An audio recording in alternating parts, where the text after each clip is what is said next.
have a soft spot specifically for the Summer Olympics. I think every 4 years we get to see the greatest collection of individual athletes walking the face of the earth. People that have honed their physicality, their chosen vocation, to such a high level that we are bound to see peak of humanity across multiple disciplines for multiple weeks on the greatest stage. I specifically love the Summer Olympics. I think the Winter Olympics is far more of a sideshow and requires a far more supplemental materials as opposed to the raw physicality of somebody running on a track, jumping into a sand pit, or trying to jump over a bar. That's just my personal opinion. I'm not trying to take anything away from the Winter Olympics. It's just, I like the Summer Olympics, okay? And so I wouldn't necessarily say I was looking forward to 2024, especially with everything that we're seeing in the lead up to this. Number one, it was going to be in Paris, and especially with what has happened recently in France, and not exactly looking forward to touting anything coming out of France. And then with the United States selecting LeBron, I kneel for the national anthem because Black Lives Matter James as being the United States flag bearer. I could see that the writing was going to be on the wall. So no, I didn't tune in to the opening ceremony. I haven't tuned in to any events so far. I have no idea what the medal counts are at this point in time, mostly because the first piece of Olympic coverage that I seen involved the opening ceremony. And while I said I have a soft spot for the Olympics, okay, the entire opening ceremony was in fact a gigantic soft spot. Like, what the hell are we doing, man? We are looking at the peak condition of humanity, and this is what you put on the stage. Okay, they are laughing, they are mocking you right to your face. Okay, you have weight categories, you have male and female distinctions for every single event, because guess what? Your mental illness doesn't comport with reality. There's a reason that the IOC flirted with the idea of, maybe we could just go ahead and let their male athletes into the women's division, and that will somehow spark interest in some of the female activities. It's like, for God's sakes, you guys put pants on the female beach volleyball players. What the hell do you think anybody's going to tune into that stuff for now? But no, they'll open up the games with that sumo team alternative and a whole bunch of other freaks out there on display. Like, this is the best that France can offer. Oh my God, the revolution didn't go far enough, okay? Like, what the hell are we doing here, okay? And especially when you've seen, the response to this stuff, because chances are your eyes do not deceive you. This was an obvious mocking of the Last Supper. Anybody trying to tell you otherwise is lying to you or is in on the hoax. And yeah, I'm sick of this. I'm a Muslim and I'm sick of this. Why aren't Christians doing anything? Why are you weak? Well, have you seen modern Christendom and the amount of people complaining and whining and trying to rationalize this? Like, you got this goof. Okay, God tells us Christians that vengeance belongs to him only. Yeah, so just turn the other cheek. The meek shall inherit the earth, especially when you're getting mocked directly to your face, and the only people standing up for you are Muslims calling out this stuff. Okay, so you got Andrew Tate, and to be fair, Tristan was out there, and okay, as you can see him right there, Christianity will not be mocked. But where's the Christians going absolutely apeshit on this? I'm protesting outside the French embassy for mocking Jesus during the Olympic ceremony. The police are threatening to arrest me for unlawful assembly.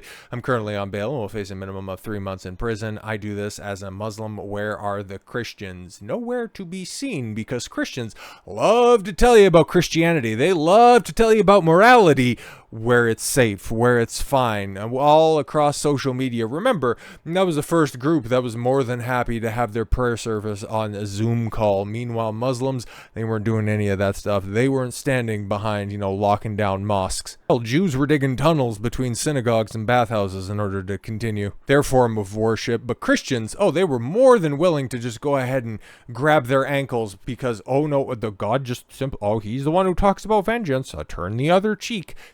Wimps, absolute wimps. You'll go ahead and you'll applaud those only thoughts, okay, that want to turn the other cheek. Oh, it's so good that you're running this 50% off promotion at the time when you said that, I've learned my mistakes. I'm going to settle down. I'm just going to go ahead and wrap myself in the Bible. You make me sick. Absolutely sick to my stomach. The fact when, it gets rubbed in your face, with the halo on the fat bastard in the middle. It is set up to provoke, it is set up to demoralize, and it is set up to expose exactly what they think of you. They think they have all the answers. They're going to go ahead and rewrite morality. They're going to rewrite these timeless stories because you have been lulled into this sense of delusion and you aren't willing to fight back. I mean, they're doing the exact same thing. Like, yo, check this stuff out. It's also in the opening ceremony featured, a hot air balloon flying over a beaten up Statue of Liberty. They're trying to tell you, comply. Your freedoms are dead. We have the plans. We have the voice. And if you want to fight back, we're only going to further the demoralization tactics. It's like, if you don't want your morality screwed and skewered, tough titties. And if you care, well, you're just one of those right-wing extremists. But I guess I must be one of those extremists because I see stuff like this and it's like, okay, obviously the imagery is right there.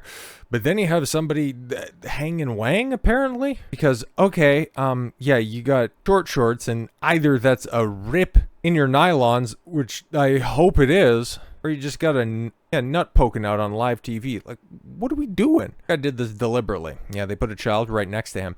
They're sending a message, and now that they're copyright striking anyone who posts the video, the Olympic opening ceremony, or they've just deleted the video because it's just so embarrassing at this point in time. So any images, or I'm sorry, any recreations of that video that you see out there, those are previous screen caps, because as far as I can tell, it's been getting scrubbed from the internet. Ever wonder, why Concord looks like this? It's not an accident. They want this in games too. Yeah, exactly. But who is responsible for this nonsense? Who put this together?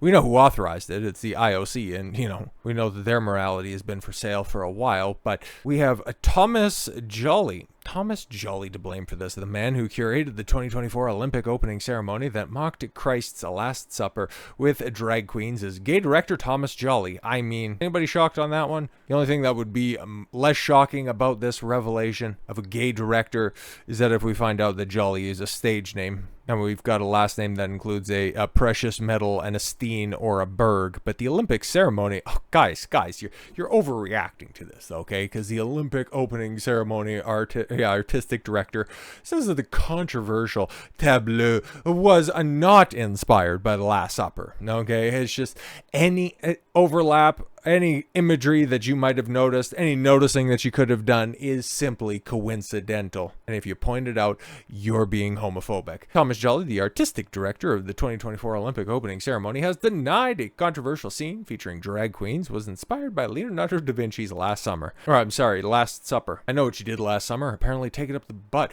Joly told news channel BFM TV on Sunday that the tableau was nothing to do with the iconic Renaissance painting depicting Jesus' last meal with his 12 apostles, as he tells them that one of their number will betray him. Yeah, we know. Okay, the Last Supper. In case you didn't know, it's a pretty famous picture, right? It was not my inspiration. That should be pretty obvious, right? Oh yeah, right. It's pretty obvious. There's Dionysus arriving on the table. Where is he? Okay, first and foremost, because he is a god of celebration in Greek mythology, and the tableau is called festivity, explained Joly. Right. He's a god of wine, which is also one of the jewels of France, and the father of Isicana, the goddess in the river Seine. He continued, the idea was to depict a big pagan celebration. Really linked to the gods of Olympus and thus the Olympics. Right. That's why we all had them, facing the camera looking nearly identical, because it was just supposed to be this big pagan celebration. Some spectators who have delved deeper into the myriad of cultural references in the show have suggested that the tableau was in fact inspired by Feast of the Gods by the 17th century Dutch painter Jan van der Beeld, whatever. Colorful scene featuring Nikki Doll and stars Drag Race France was among the 12 tableaus capturing the French spirit incorporated into Joly's extravagant Olympics opening ceremony on Friday evening. But yeah, that also highlights another thing, right? You use drag queens, okay? Put a bunch of mentally ill people. Mock a pagan celebration? Now, I'm not exactly brushed up on all of my pagan rituals, but I'm not too sure how much homage they paid to a bunch of drag queens, how much they paid to this Smurf looking dude that I seen in another scene. Don't have that one pulled up, but that's just, it's as equally disturbing. But what did you expect, man? It's coming out of France in 2024 that just unironically elected new socialist government. It sucks. It really sucks for the athletes that are out there who train their asses off for 8 years in some cases. This is the first full proper Olympic cycle in as much time, because you remember Tokyo was messed up by a year, throwing a lot of training schedules completely out of whack. So this is the first time where everything has been on schedule, and the only thing that people can talk about is how France is out here mocking God. Unbelievable. But with all that said, thank you all very much for the gift of your time. I've been Don Consuelo. I want you to follow your gut and get after it. Take care, everyone.